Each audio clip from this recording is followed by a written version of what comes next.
want to repeat that. The whole issue of process, I mean, how the speed with which they were able to convene and do the bidding of Ayariga. I mean, unbelievable.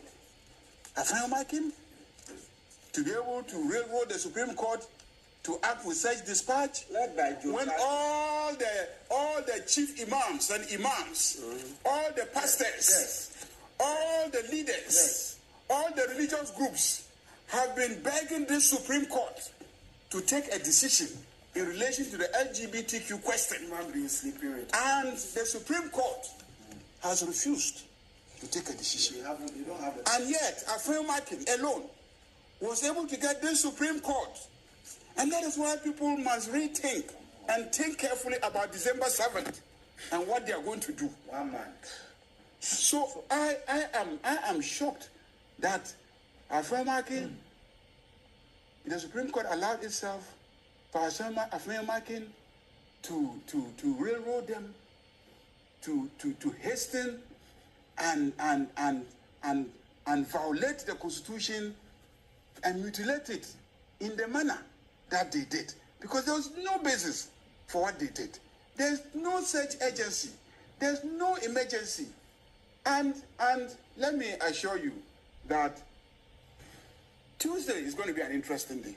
Tuesday when Parliament resumes, it's going to be an interesting day. I'm serving notice. Tuesday is going to be an interesting day. If you say it's going to be an interesting day, what should we expect? A matter is so useless, I don't really even pay attention to the details of a useless affair. Why do I say so? I heard long before we even resumed that Ayariga was running to the Supreme Court to try and then injunct us from stopping the Speaker from declaring the vacancy of those 4 seats. So if you recall, on the floor of the House, we argued that, but Ayariga, you've run to the Supreme Court to injunct what has not yet occurred. You see, it amounts to asking the Supreme Court to give an advisory opinion. Wait till the facts occur. You get it?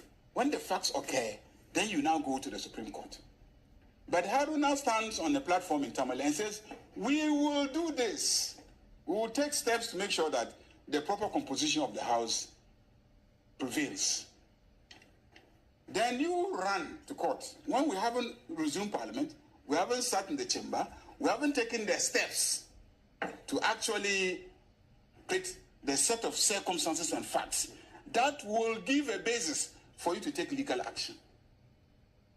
So the question is, he now claims, and they are claiming that they attempted to serve us, because they are saying, the judges themselves are saying that there was an attempt to serve us. Yes. Which one? That's what I said. So that it must be the original case that Ayariga sought to institute when the facts had not arisen. Yes, that's what I was pointing out to Asifua. So are you getting the point? And so the Supreme Court should have told Ayariga that this, your thing, you filed it on this date, and by that date, the facts that you are bringing and asking us to work on had not occurred. That is the point I was making to Asifua. Are you getting the situation? They are different. And this is the argument that we made in Parliament, that the matter hasn't arisen. So why are you running to court?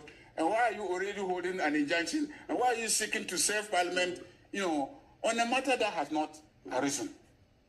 That's preemptive. Is that okay? Yeah. That's anticipatory.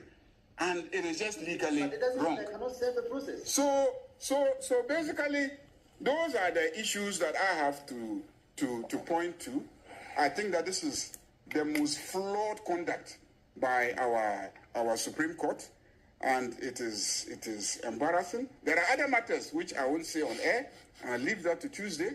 And on Tuesday, when we get to the House, we will see what happens to the directive of the Supreme Court.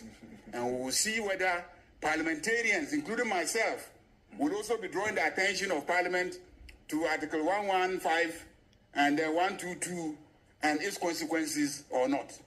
We're all acting based on the Constitution. Yeah. It's not only the Supreme Court that is a body under the Constitution.